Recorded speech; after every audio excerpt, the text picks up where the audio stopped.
You're listening to the Future Tech Health Podcast with Richard Jacobs. Until I reached age 40, I never realized the obvious, that we all have medical issues, or we at least have a family member or close relation that had, has, or will have them in the future. Medicine and biological systems are the final frontier. Until we've conquered death, figured out how life began, cured cancer, and understood our purpose in the universe, there's a heck of a lot to talk about when it comes to our health. Future Tech Health means I'll be covering futuristic topics that are actually already in clinical trials, or even starting to appear on shelves or by prescription, or available for your own use. We dive deep into stem cells, CRISPR-Cas9, the science of sleep, epigenetics, medical testing, cancer, ketogenic diets, stem cells, aging, regenerative medicine, and more. My goal for you, the listener, is to learn from these podcasts. You may very well learn something that may change the course of your life for the better, steer you towards a new career, or give you insight into addressing a serious medical problem. Remember, however, this podcast and its content is informational in nature only. No medical, tax, legal, financial, or psychological advice is being given. If you enjoy the podcast, please listen, subscribe, like, and share it with friends. Thank you. Hello, this is Richard Jacobs with the Future Tech Health Podcast. I have Aaron Ferguson and Zach Rhoads. They co-host the Social Exchange Podcast, where they talk a lot about addiction issues and how that affects the individuals, their families, society, and all the issues surrounding it. So glad to have you guys. Thanks for coming. Thank you so much for having us. Thanks a lot, Richard. Yeah. So what's the backstory? Why focus on these issues? Unfortunately, my guess is that you know people that have had addiction problems, or God forbid, had them yourself. But what's your backstory and why you did this? I'll take it. This is Zach speaking. I'll kick it off, and then I'll with Aaron to clean up the mess I make. But I started off. I work with children and with families. I do family counseling, and so I started a podcast a few years ago that was just about child development, child rearing, human development. And I supposed that I'd have maybe 10 to 50 listeners. And that is what I started having. And all of a sudden, I started getting tons of emails one day. Until sort of from one show to the next, I had thousands of listeners. I tried to reach out across domains and to people who had pretty big names or were respected either collegiately or they were writers. So I did a show with Peter Singer. He's a philosopher from Australia.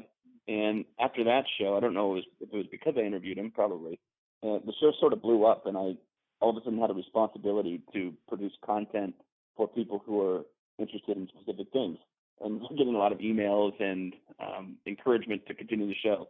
So I ended up sort of floundering on what to do. It was sort of a random assortment of topics. And I came to a point, I interviewed another man named Peter Hitchens. He's the brother of the late Christopher Hitchens. And the interview was absolutely terrible. It was terrible because he and I started talking about this topic of addiction. We didn't understand each other. We had a very bad miscommunication sort of a conversation.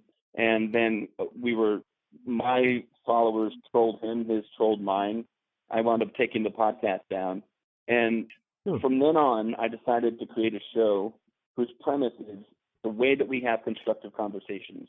And so that was the Social Exchange. I decided to focus on socio-political issues, social psychology, and my field, which is child development and now addiction. I just co-authored a book with an addiction expert named Dr. Stanton Teal called Outgrowing Addiction.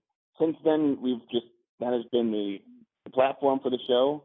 And I listened to my previous show, and when I reached out across my social media for help, he was among a few people who offered to help. And he is really, I don't think that the show probably would have gone on without his assistance. And so from then on, we've been just creating show after show with people who are, highly known intellectuals or just people with something to say, whether it's controversial or not. And now we've gotten into the field of addiction more than not, because the people who have listened to the show didn't know anything about me and have known anything about Aaron were already sort of focused that way. So it started off a pretty broad show. Now it's a show almost solely about harm reduction and addiction. So that's my story, and I'll let Aaron give his version. Hopefully it's similar. Okay. Yeah, so I came a little later to the game with the Social Exchange podcast.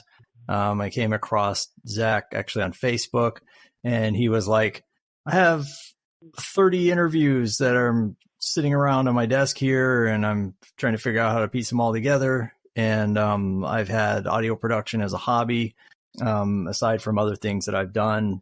I've been working as an addiction counselor for about 8 years. Right now, I'm a community advocate for medication-assisted treatment for opioid use disorder. But in my free time, spare time, I like producing. So, I came across Zach, and he had all this audio and was interested in doing a series related to what's been called the opioid crisis, which we really discovered is a bit of a misnomer. It's more of a crisis that people are actually dying than that they're using opioids. But that spawned into a 3-part series in which we really delved deep and interviewed a ton of people. Zach interviewed quite a few experts, interviewed quite a few pain patients, so people who had been adversely affected by the CDC guidelines and cuts to prescribing. And we were able to tell kind of an untold story at that time in the news. It's gotten a little bit more visibility now. So that was sort of my gateway into the show. And since then, it's been really enjoyable participating in this climate of open discussion on our Facebook page and trying to cultivate an attitude, a disposition of going where the evidence leads, having respectful dialogue and honest disagreements where those exist in search of the truth. We find that in the field of addiction, there is probably more debate than any other field of medicine. There's quite a big schism taking place between this sort of traditional notion that people need to be abstinent from all substances in order to improve their lives, and the notion that we can support people if they're not quite ready to meet that ideal with any positive change that they can make, and allow them to set the goal. So those are two sort of different ends of a spectrum, and having a show that is focused on developing a dialogue that is aimed at discovering the truth in a way that's respectful of different viewpoints in this particular avenue has been really useful, I think, and it's much needed.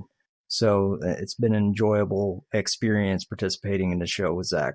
So what are some of the viewpoints that you've come across lately that, I don't know, were new to you or surprising? You want to go, Zach? Yeah, I'm trying to think about, I've come across new viewpoints all the time. That's sort of a function of the type of atmosphere I'm trying to create, and I think that I do create. And so I'm going into conversations with a completely open mind, of course with some ideas about what I think is true, and of course with a worldview. But I sort of just lately absorb information or absorb other people's arguments pretty swiftly, and I'm able to, I have a system of sort of piecing through what I think is true or not. So I'm trying to just think about, there's nothing lately that I've come across that is extremely surprising, but I can see what a lot of people listening to your show right now might be surprised about. So, and I write about this in my book, Outgrow Addiction. Of the people who do drugs, this is particular to the addiction field, of course, about 80 to 90% of those people don't become addicted to the drugs, even if it's drugs like heroin or methamphetamines. And a lot of people are really surprised by that. And people are even more surprised to learn what is shown in robust government surveys and studies, that even the people who become addicted to drugs, like what a lot of people call or say are hard drugs like heroin and meth, coke, about 80 to 90% of them, if not more, overcome those addictions over time without any professional help. They naturally outgrow their addictions and mature to more flourishing lives. And so I think that's something that people haven't thought about, at least not on that basis. And so that leaves us with the fact that there still is a problem with people dying. These numbers are only true if people can live long enough to grow long enough to outgrow their addictions. But yeah, those are some numbers that might be surprising to a lot of people listening now. Well, physically, as you get older, for instance, with drinking, people say, "Oh, I can't drink like I used to. I can't do what I used to." So maybe, thankfully, the body not being able to tolerate it anymore, or not being so fun anymore, or the come down from it being worse and worse and worse. Hopefully, that's like a big thing that stops people naturally from doing the drugs. Well, absolutely. I think that what ends up happening is that people have a value system, and addiction, by definition, or at least per my definition. And Aaron, I don't know. I think we share almost, at least maybe 98, 99% of our views here, but step in any time. By my definition of addiction, addiction is the relationship that people form with either a drug or an involvement or an activity that they do despite negative, maybe even destructive consequences. And then they do it repeatedly over time. And so that, by definition, people are violating sort of their own medium to long-term values and own interests in favor of something that gives them a more immediate experience. So what you just said is so practical and so common sense that you're almost not allowed to say it in front of addiction treatment experts, because it's so simple yet true that it almost feels like, well, why are we even having this discussion in the first place? Well, it's by no means a panacea. It's just one of those things that helps you, maybe not in a way you like, but it helps you to get out of that bad behavior, the addiction. Because again, you just feel like awful every time you smoke meth or whatever it is you do. It's more likely you're going to stop. I mean, there's even treatments like that you'll take a substance that makes you sick every time you drink alcohol. So therefore, you don't want to drink alcohol anymore. I mean, it's just the body mimicking that in a natural way. So yeah. So a little bit of what harm reduction, the philosophy of harm reduction, engenders is this idea that there are actually benefits from all drug use, but that there are also obviously detriments. Much of the research and much of the conversation that's taken place in our culture has been highlighting the negatives and sort of honing in on the downsides, which obviously, if you have an illegal substance that people are ingesting, they're going to have negative repercussions. We have an unregulated market for substances, the quantity and quality of which is not known most of the time. And so people are naturally going to have negative consequences from that. But to humanize the issue, the philosophy is that people take these substances for a reason and not because they're stupid, and that they do provide benefits, that there are benefits to all mind-altering activities or substances that make those things attractive to people. And it can almost be radical to even recognize that in a culture that seems hell-bent on convincing us all that drugs are evil and that drugs are the cause of the problem. What we've tried to do, I think, a lot with the social exchange, and what Zach has tried to do, is to sort of broaden the definition of addiction beyond just drugs, and to broaden it beyond just over-medicalized mentality around it. So instead of saying this is the result of specific faulty neurons in your brain that can only be fixed through complete abstinence, we're taking a look at the social determinants of health. So what is it in a person's environment? What is it around them that could be contributing to this problem other than just the chemical properties of the substance, if that makes any sense? Yeah, no, it makes total sense. I mean, some people could say addiction stems from a horrible family environment or adversity, economic, emotional, whatever it is. Some people could say addiction stems from, a percentage of it comes from bad breakups, and other ones come from childhood abuse or poverty or all kinds of stuff, So the social context is critical. Like my wife had, she was hospitalized for a bunch of days, and they gave her opioids, and they said, "Here you go, here's some opioids, have a nice life, bye." And I had to read up on it and say, "Oh shit, these things are really addictive. I better immediately start trying to help her taper off of them before we have a problem." But the doctors are like, "Oh, see you later, here you go." They don't care, and we could have had a terrible issue with them, So the social context is like everything to me, everything. Yeah, that's an interesting road to go down. My co-author and colleague, and also Aaron's colleague, Stanton Peel, he'll go to, he's a prolific writer about this topic and a psychologist, and fairly well known. He's had a few best-selling books. He'll go to a conference and ask, first of all, "Hey, what's the toughest addiction to quit, you guys think?" And people who have read up on the topic know that statistically speaking, at least, and probably practically speaking too, smoking is the toughest addiction to quit. So everyone will scream out smoking, and it'll be a room full of like 500 people, and then they'll say, "All right, well, raise your hand if any of you have quit smoking." And like 50-60% of them will raise their hands, and then that leaves you with this. You say, "Wow, you just told me that the toughest addiction to possibly quit, more than half of you have quit. How'd you do it?" Which leads almost necessarily to the answers, well, I had a kid, or, things, whatever it is that happened. I was worried about my health, or my wife hated the smell of cigarettes all the time and she wanted me to quit, or else she was going to separate with me. But that leads us to talking about opioids, which is not the toughest addiction to quit, even though it's up there. Stanton will do the same thing at a conference. I like talking about this because I think it's a nice little exercise. Ask people, how many of you have ever taken a painkiller?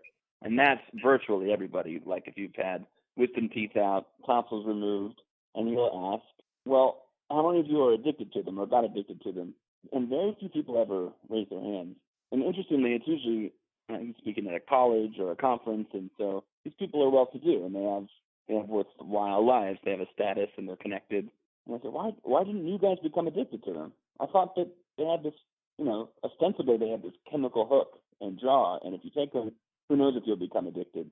And people's answers are, well, I didn't become addicted because I sort of felt like shit when I stopped taking them. I didn't want it to be like that anymore, or I just wasn't in pain anymore, so I stopped taking them. Very practical reasons. So while I understand what you're saying, there's a fear that you have a substance that we've heard is an immediate cause of death or an immediate cause of an addiction, and doctors are prescribing them. On the other hand, those drugs, opioids, are very useful. And as Aaron was talking about before, we did a series. And by the way, a very, very, very small percentage of people who become addicted, and especially who become addicted long term, are people who are prescribed opioids from the doctor's office. I mean, that is a range of an estimate, but that goes anywhere from 1% to 16% of people who have been prescribed opioids. So there are people who, if we're going to curb those prescriptions, it's almost like, what do you want the doctor to do? Not, be more careful with prescribing. Then if we're too careful with prescribing, people who really need them aren't getting them, even though most people don't. In that regard, I'm not talking about the prescribing end. I'm talking about if you're going to prescribe something like that, prepare the person for what happens next, which they're not doing from what I've seen. It's not the prescribing, it's necessary. If people's in pain, fine, have the stuff, but let them know, hey, we're giving you this, but it has a high potential to do A, B, and C if you do that, or if you just stop taking it cold turkey, it can really hurt you, or whatever. The pharmacist doesn't even tell you much. They go, oh, here you go, bye. You're saying there should be informed consent across the board, whether it's prescribing or just the exchange of information between a doctor and a patient. I couldn't agree with you more, of course. Sure. Opioids, yeah. And then another thing that you brought up, just because something's in my mind, again, if it's legal or illegal, that has nothing to do with it being good or bad. I mean, right. Smoking cigarettes is legal. Drinking alcohol is legal. Marijuana is not legal, or in most states it's not still. But plenty of people have argued that it's far less harmful. And that's also, I would agree with that. That's also, I would say, the reason why the war on drugs has not been successful. So if we take this approach that, certain substances are inherently more addictive than others, so we need to ban them, there is a notion that doing that will actually result in a decrease in engagement with those substances, which has been quite well proven to not be the case when it comes to the war on drugs. We have about 100 years now of prohibition when it comes to certain substances that has not resulted in a decrease in engagement with them, and rates of addiction have actually gone up drastically during that period.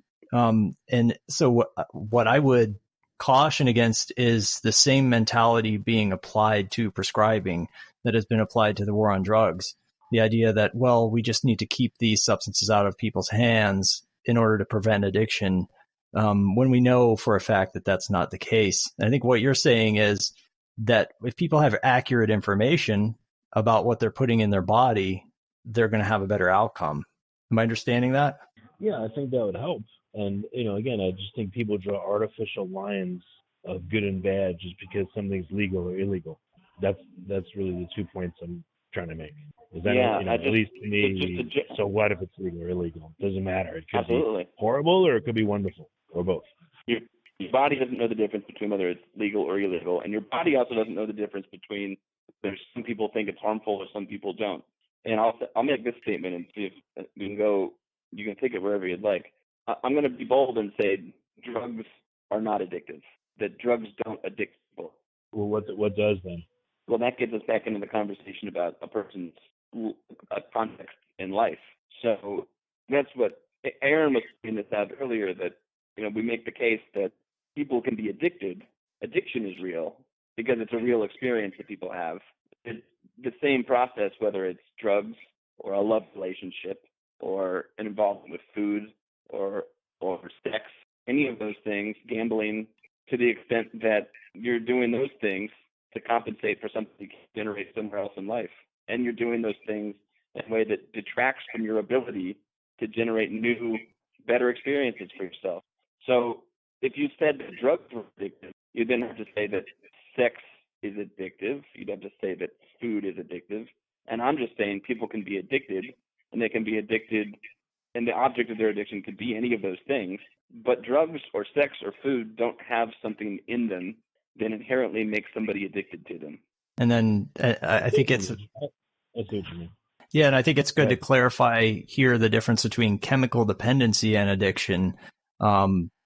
If a person takes one of these substances for a sufficient period of time, their body can become chemically dependent on it, and they may experience physical withdrawal symptoms from ceasing to take it. That we're differentiating from addiction, which is a psychological relationship with an activity or substance that meets needs that a person doesn't know how to meet otherwise, and that they will engage in despite adverse consequences in their life compulsively. So that's a little bit of something that's been conflated historically. Those two concepts have been conflated, and they're actually quite different. There are many things that people can be chemically dependent on and not be addicted to them, if that makes any sense. Well, that's true. Yeah, that makes total sense. You're right. And what the trend has been is calling everything an addiction: food, sex, drugs, this, that, and the other, behaviors.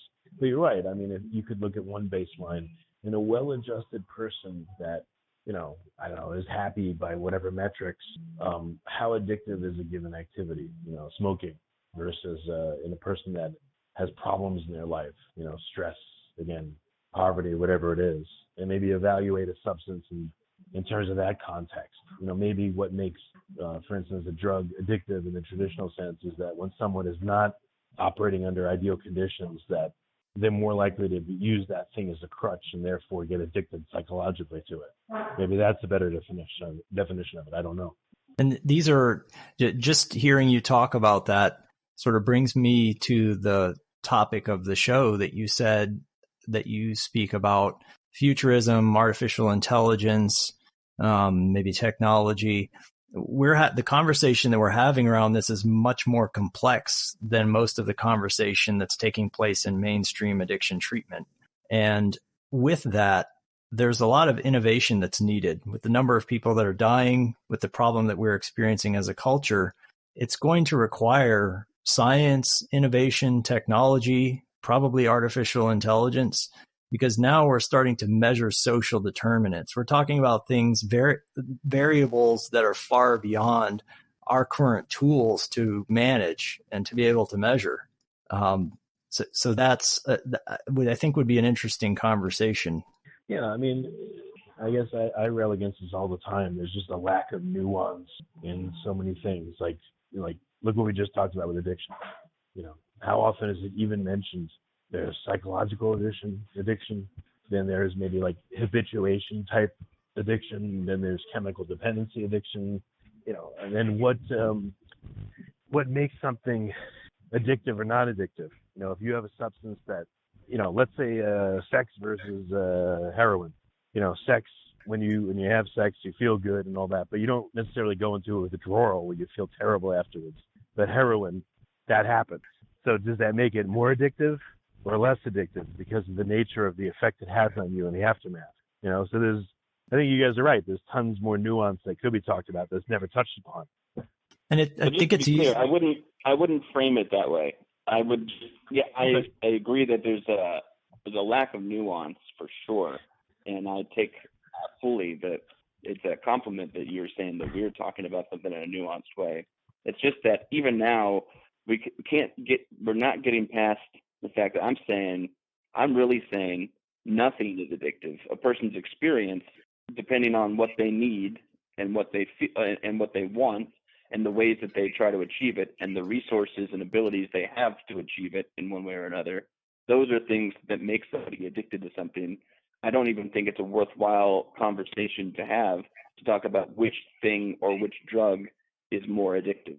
And I think that's way of an overstatement. That's like what would come out of, a company that produces cigarettes, because there are foods that are engineered to create a chemical dependency, and based on people's psychology and based on, even the most well-adjusted happy person, there are definitely foods that are engineered to get that person to engage with that food more often and form a habit with it. Same thing with casinos. Casinos are deliberately engineered. So same thing with cigarettes. I mean, I wouldn't go that far and say nothing is addictive, but So you can deliberately engineer something to be a product that that consumers of your product are going to do compulsively. That's for sure. But how do you run that algorithm? So if you are doing something in a casino, you know your clientele. You're not making something with a chemical that addicts you. This isn't a brain implant. What I'm trying to say is that there are things that, by the way people behave and the way people act and the experiences that they have in their lives, the things that they want, the things that they value, the things that they buy and need, you can create a product that you can be pretty sure people are going to use in an addictive way. But you're not going to create a chemical that is more addictive than some other chemical on the basis of it being a particular chemical. That just hasn't happened yet. That's what I'm saying. Yeah. Well, and what I was saying is you can engineer anything to be addictive. Look at Facebook. Look at social media. It doesn't have to be chemical, but they're fucking with your behavior, and they know it, and they've tested it, just like a casino. So addiction, I think, encompasses a lot of things, not just chemicals, but it's a whole lot more. It's certainly. How does that contradict what is the contradiction between what you said and what I said? Well, I think there is room for deliberately, and just in the specific chemical side, there is, if you have an understanding of human physiology, there is a way to put chemicals into a substance that you create, that people ingest or use, to form a chemical dependency, which is part of the addiction. And maybe even a psychological influence, So our current understanding of the brain is not really capable of making the claim that X equals Y. So the current state of neuroscience and addiction treatment is claiming that because of the amount of dopamine that a given activity or substance creates in the brain, that is the deciding factor in what makes it addictive or not. That hypothesis in and of itself has a lot of problems. Dopamine hasn't panned out to be the thing that it once was thought to be. And we've had some people on the show, some neuroscientists talking about this. But what I was saying when it comes to futurism and when it comes to technology and how this ties into, I think, the topic of the show is that it's a lot easier to measure brain chemistry than it is to figure out the interaction between the environment and the brain, to figure out the interaction between genes and the environment. Epigenetics is in its own self just an emerging sort of field of science. And if we're myopic about this, yes, we can all agree that the brain is affected, the genes are affected by the environment, by things we put in our body in different ways. We've evolved to find some things more attractive than others. And so those are all things that we can reasonably agree on in a scientific manner. But what we can't do and what we haven't come to understand yet is how these things interact with the environment. And when we're talking about addiction, the conversation is heavily weighted in the direction of biology, where we don't even understand biology enough to say that there's a one-to-one relationship between a specific neuron or specific set of reactions in the brain and what we're calling addiction. They're not even to the point where they can look at a person's brain and not know what's going on and be able to say, yep, that person's addicted, and look at another person's brain and not know what's going on and say they're not. So we're not doing science until we can do something like that. And so what we're saying is we need to be paying attention to the social determinants of why some people become addicted or not. Yes, we have to pay attention to the chemistry and the biology of it, but we can't be reductionist about it when there's an absence of technology, when there's an absence of information or evidence to support the claims that are being made. Yeah, well, I think saying that there's nothing happening on the chemical side just because we don't understand the brain fully means that we should assume nothing's happening. I mean, that to me is reductionist as well. Well, that's what I got from what you're saying. It seems like you're saying, well, you thought that I no said proof that nothing is happening chemically? Yeah, that's what I got from it. Yep. That would make no. I mean, all I'm saying is to say that something is happening chemically is so tautological and obvious that it's saying it is just like saying the color blue is a color. I mean, and then we can jump into the conversation about what you would do to make progress.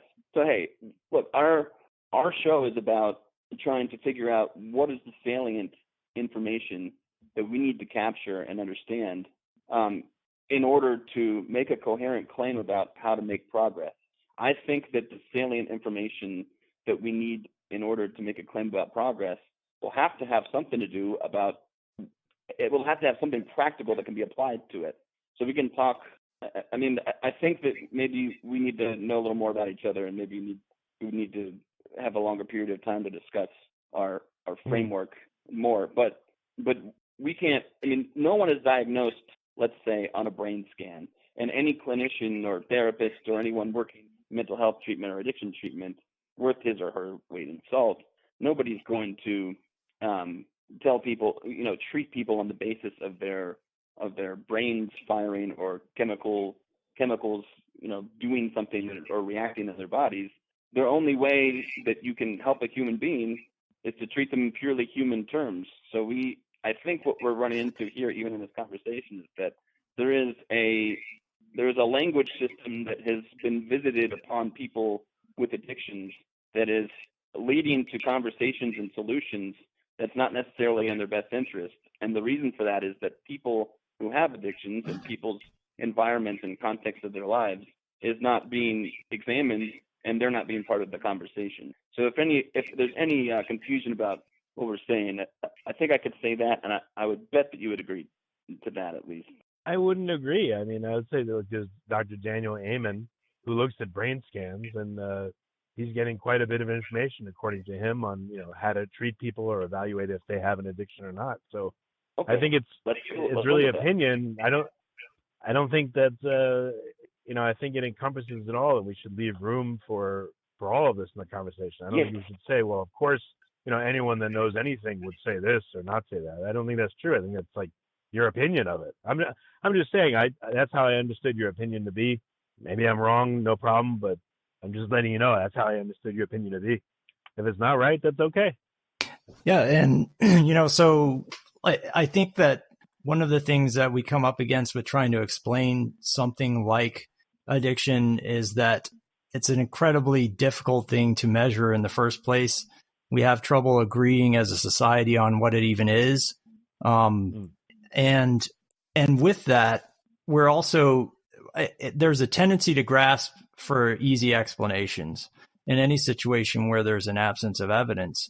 And it's probably a lot easier to reduce things to neurons and say, okay, well, if we can just introduce a drug that prevents addiction, that would be great, than to measure like the countless variables that are involved in social conditioning, for instance, or in, the field of sociology is often called a soft science, for instance. And there are a lot of people who believe that the social sciences themselves are soft sciences. For the very fact that so many of the things that we're trying to measure are so elusive. And, with the economics being called the abysmal science, where every time we think we've got how people behave figured out, they surprise us and behave in a different way.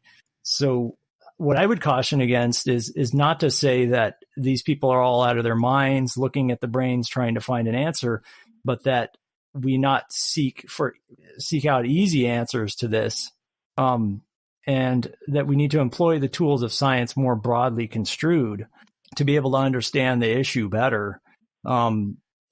It's going to take an understanding from multiple angles.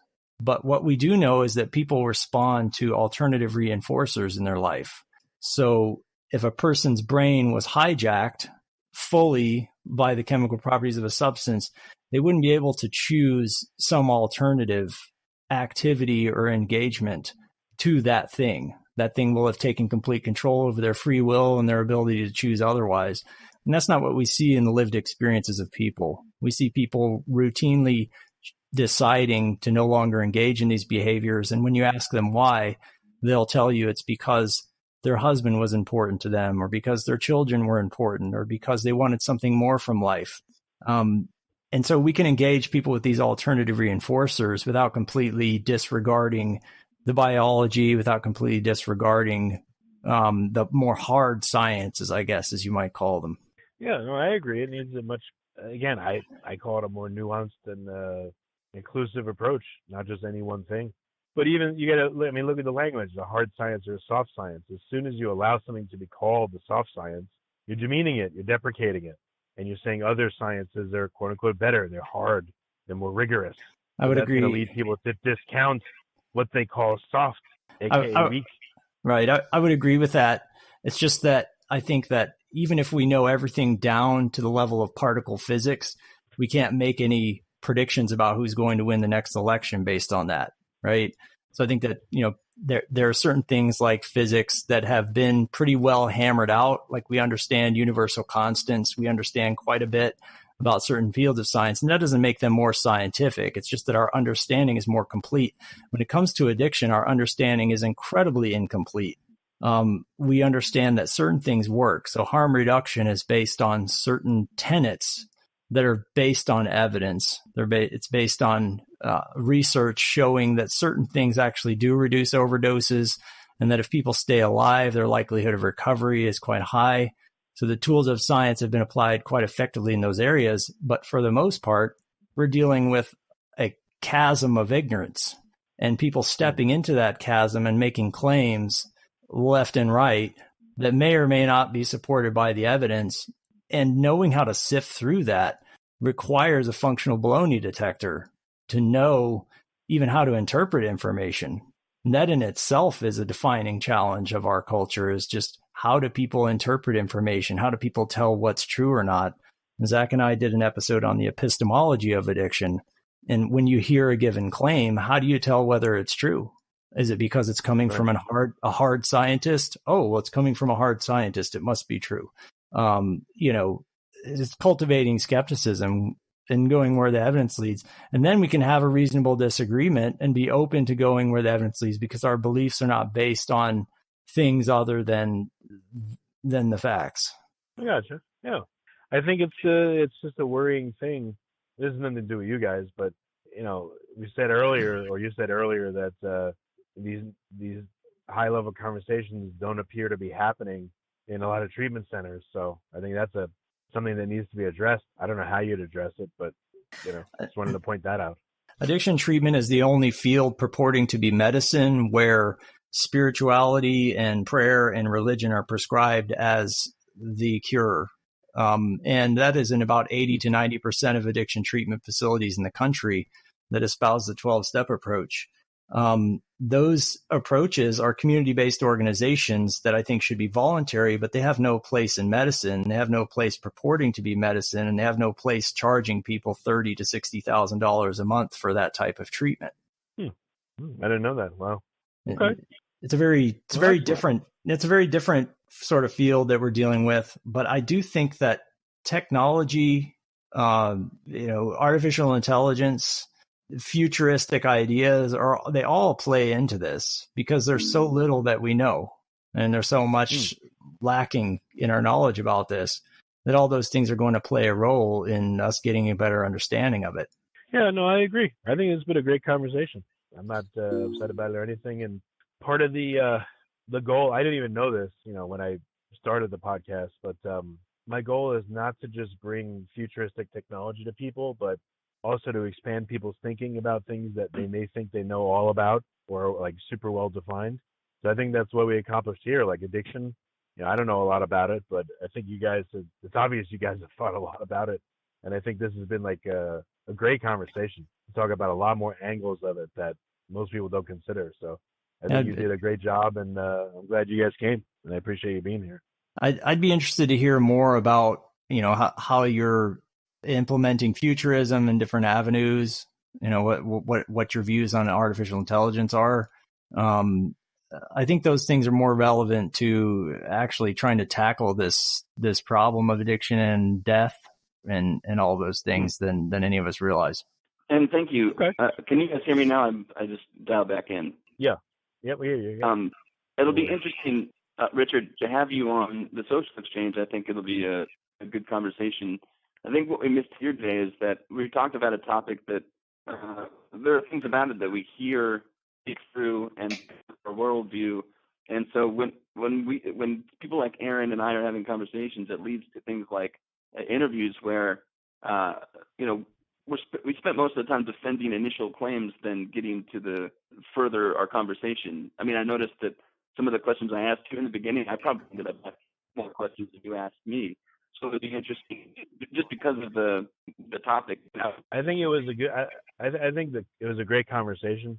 We can't go deep on everything because again, this is like, your podcast does that on addiction, so we can only go so far. But I'm happy if we could at least open up people's minds to other avenues they probably haven't thought about. So even if we don't go deep down any of them, like just knowing that, what if you did have the assumption that nothing is addictive, and where does that lead? I mean, that's like very useful. So I agree with that. Good. Although as an interviewer, you've corrected me every time I've spoken rather than asking me a question about what I'm talking about. So it would be interesting to get into. You don't have to get too deep, but it'd be interesting to get into it that way. Yeah, no, definitely. Well, what's the best way for people to listen to your podcast and get in touch with you guys? What are some links for them or resources? Sure, you can find us on the social. It's on any podcast app that you might have. Spotify, on Libsyn, and our website, etc. is modesofexchange.org. We have a Facebook page that you look for the social exchange. You'll find us. Great.